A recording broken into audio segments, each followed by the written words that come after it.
welcome to this week's video. For this week, I'm going to be doing my book haul for the month of October. This is one of the stacks from like up there, and I'm gradually moving that pile a little bit up there at a time, and hopefully like to show you guys and get that sort of done. But so I got a little stack here, one hardcover, the others are mostly paperback and like trade paperback. And we will be picking the winner of last month's book haul giveaway, which was, the prize was for Diana Gabaldon's The Scottish Prisoner. So stay tuned for that, and we will be having a new giveaway for another book, and so we'll be doing that as well. So let's get started on the books that I have to show you. We will start with, we will be starting with The Fortune by Michael Korda. Now, I have a vague memory that I might have, I know I've heard of this book before, that I might have read this book many years ago, but I don't remember. But let's read the back. First, let me go get some water. First, let me take a drink of water here.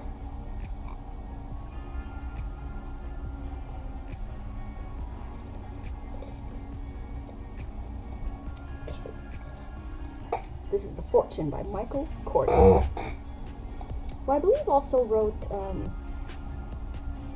Queenie.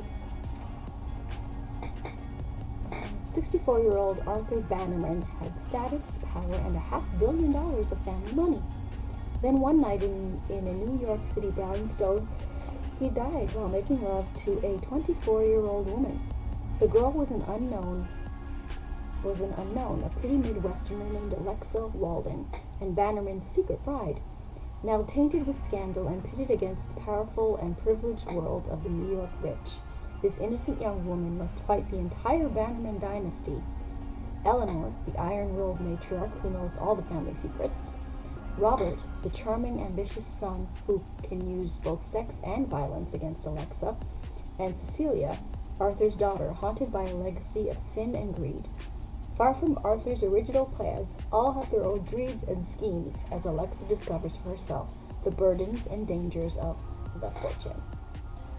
So it's one of those epic saga type books that I absolutely adore. Okay. Next we have Barbara Delinsky's Coast Road.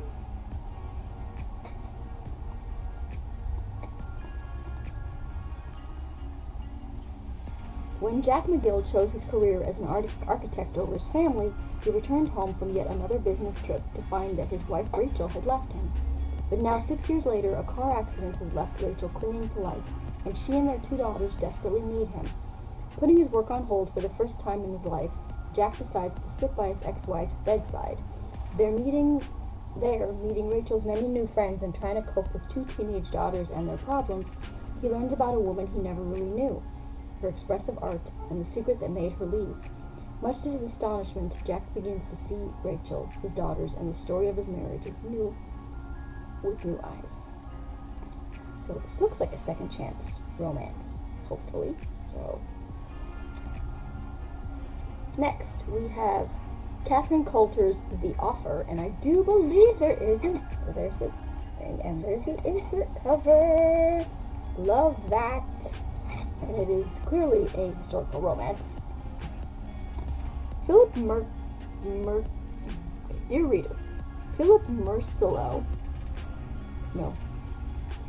Mercereau and Sabrina Eversley, good Lord, first appeared in An Honorable Offer, a Regency romance pamphlet published in 1981. I've changed the title to The Offer to reflect its new status as a historical romance. Okay,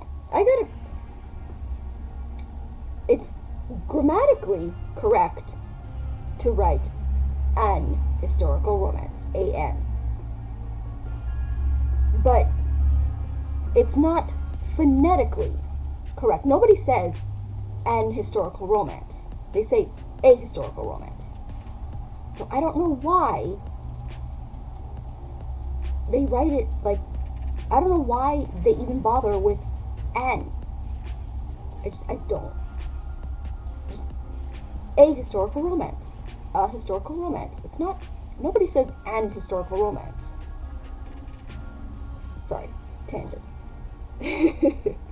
The result is a complex, fascinating story with thrilling plot twists and richer characters.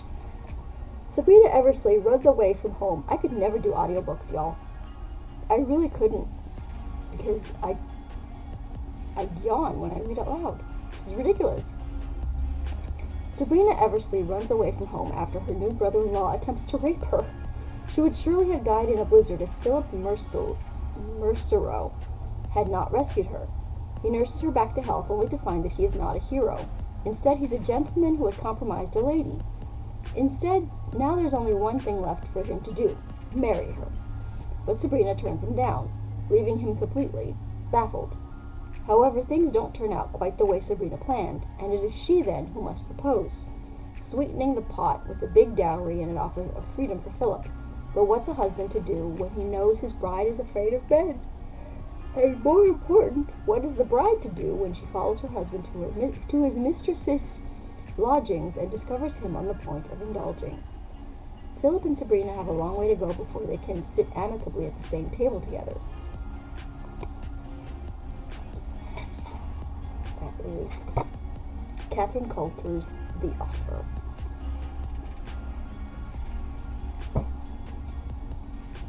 Next we have Hannah's Daughters by Marianne Fredrickson.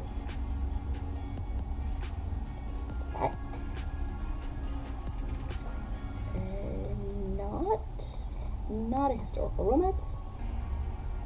Restless and unable to sleep, Anna picks up a sepia photograph of her grandmother Hannah as a young woman. It's like looking into a mirror, and Hannah sees not the tetchy old woman of family stories, but a woman who might love, cry, hate, just as she does.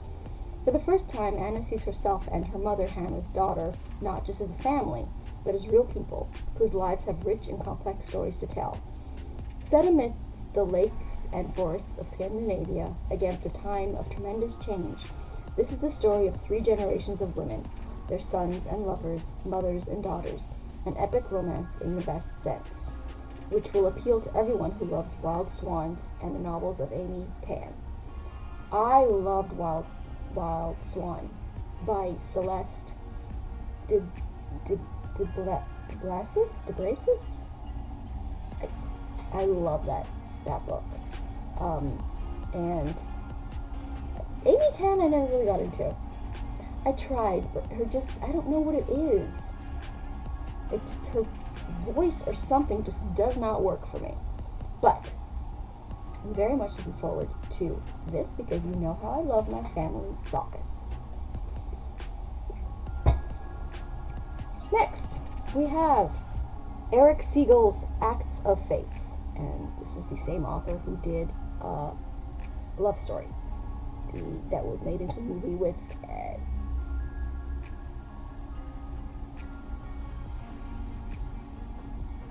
Ryan O'Neal and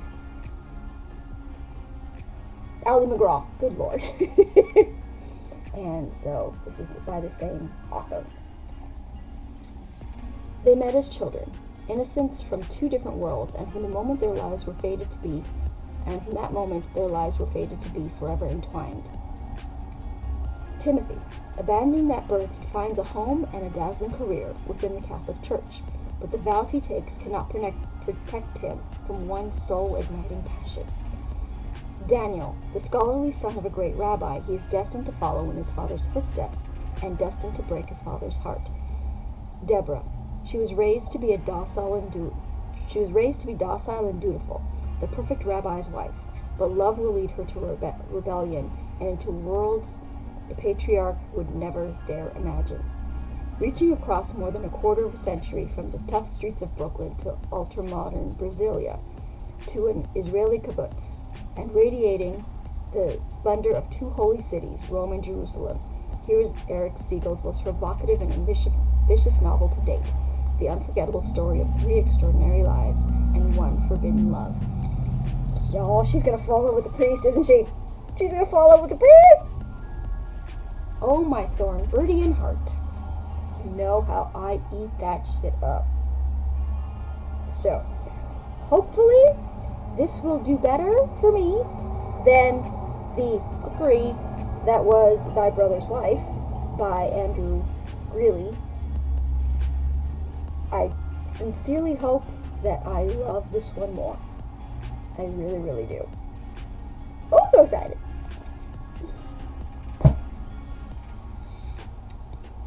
Next we have The Lorimer Line by Anne Melville. The Lorimers are one of the richest and most powerful Bristol families. When Margaret Lorimer, daughter of the autocratic chairman of Lorimer's Bank, asks her father if she can marry a comparatively humble young Scot, he does not put up the resistance she was expecting. Indeed, John Junius Lorimer has plans for David Gregson, which involve a dramatic change in his circumstances, but John Junius's plans are more complicated and more risky than they seem on the surface. The Lorimer Line is the enthralling first volume in the sequence which chronicles the lives and fortunes of the Lorimer family from the 1870s to the present day. Ooh, so it's the first book of a Volume 1 of the dramatic saga of the Lorimer family. Oh, you know I love it. Love it. Family sagas. First book. I hope I love it, and then I want to continue on with the story. Next is the only hardcover that I have on here, and I'm sure many of you have heard of this book. And it is The Hacienda by Isabel Cañas, with a little thingy on the top. I believe that is Cañas. So, let's read the blurby. That's what I've heard described as. Mexican Gothic meets Rebecca. In this debut supernatural suspense novel set in the aftermath of the Mexican War of Independence about a remote house, a sinister haunting, and the woman pulled into their clutches. During the overthrow of the Mexican government, Beatrice's father was executed and her home destroyed. When handsome Don Rodolfo Solorzano proposes, Beatriz, if I'm Portuguese, which I am, but this is Mexican, so would it be pronounced the same? Beatriz.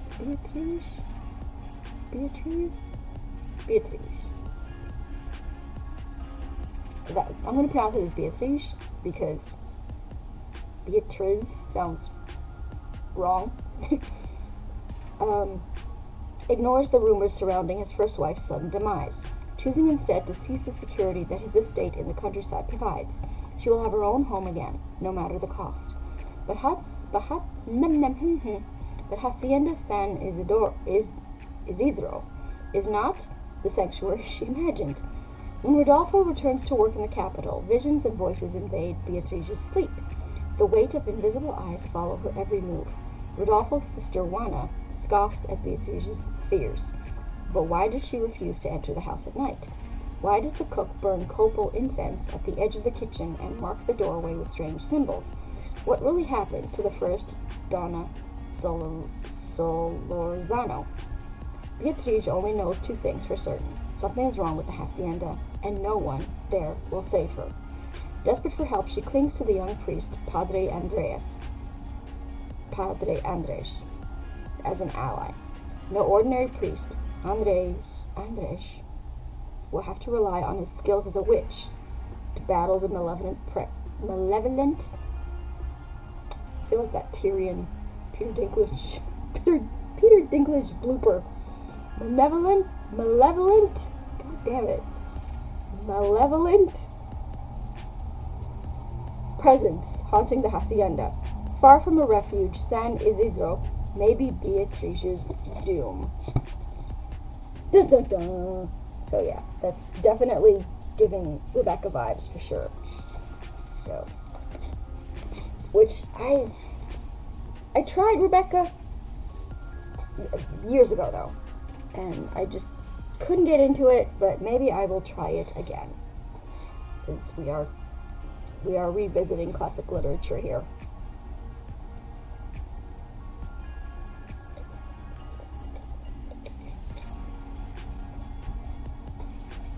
Next we have Courage, My Love by Kristen Beck.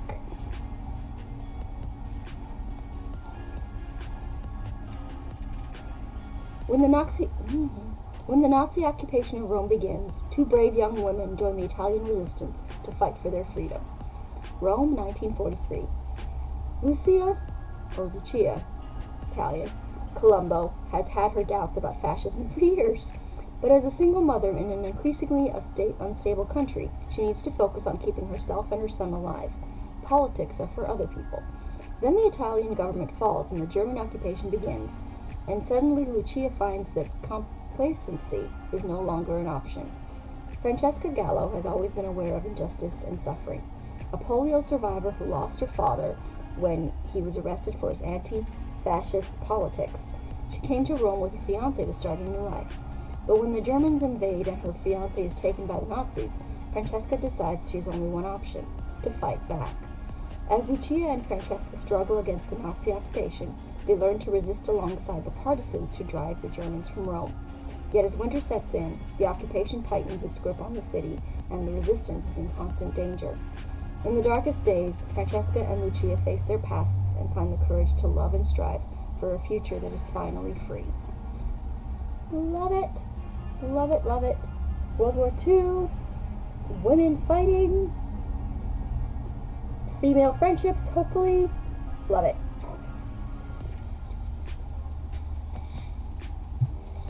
Next we have The Prisoner's Wife by Maggie Brooks.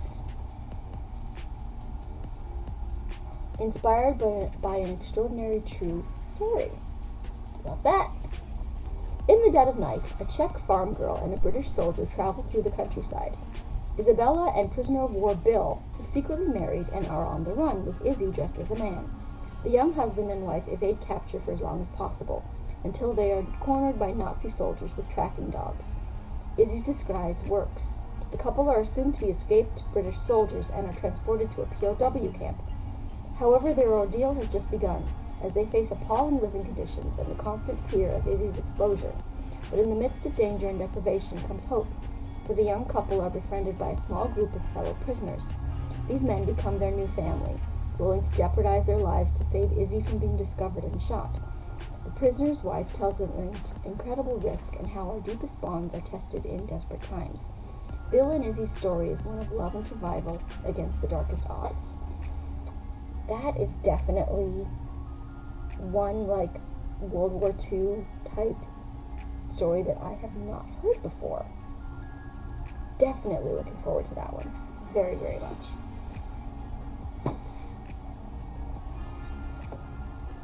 Next, we have I was going to say it's a big girl, but no, it's like very large, sort of large print. We have Jodi Picoult's Keeping Faith. When the marriage of Mariah White and her cheating husband Colin turns ugly and disintegrates, their 7-year-old daughter Faith is there to witness it all. In the aftermath of a rapid divorce, Mariah falls into a deep depression, and suddenly Faith, a child with no religious background whatsoever, hears divine voices, starts reciting biblical passages, and develops stigmata. And when the miraculous healings begin, mother and daughter are thrust into the volatile center of controversy, and into the heat of custody battle, trapped in a mad media circus that threatens what little stability the family has left. Oh my, that sounds really, really, you know that I'm all about religious sort of paranormal. I don't think I classify this as a horror just yet. I don't think so. But you know I'm all about religious sort of paranormal stuff happening. So definitely looking forward to that. And the last one is The Lost Chapter by Carolyn Bishop.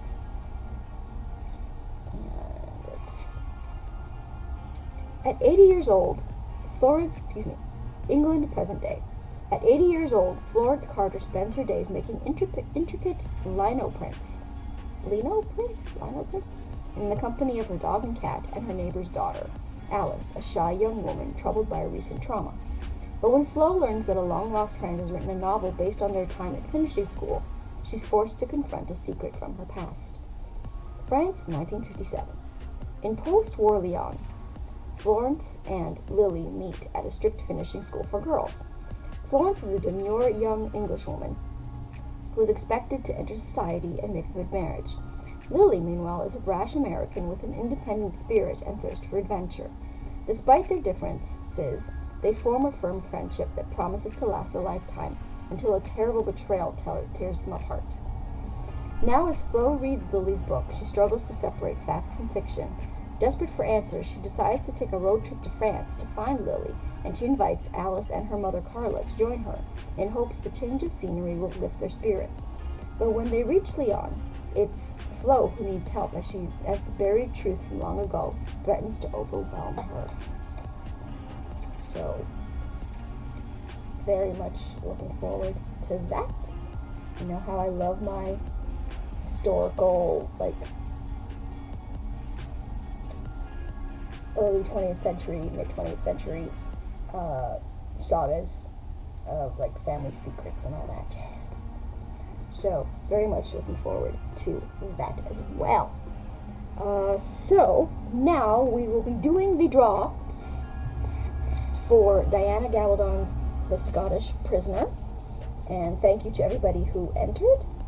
Really, really appreciate that. So, let's go into the box that has the entries in it. And we will do our little draw.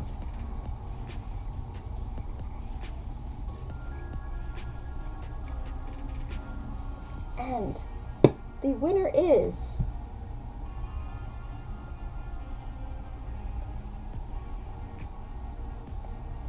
try and undo.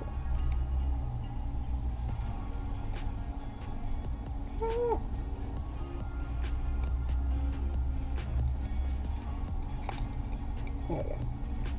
Ethereal Dejin? Dejin?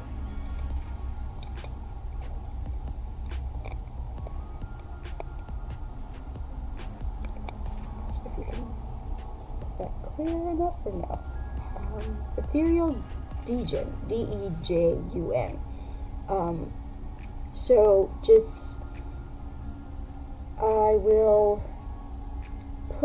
I will message you my email address, and then you can message me your mailing address, and I can send it out to you ASAP. Maybe we'll do it like that, because I don't think you want to put your mailing address in the comment section. And I'm not sure how YouTube's messaging thing works, because if I go on somebody's click on their profile, sometimes it doesn't give me the option.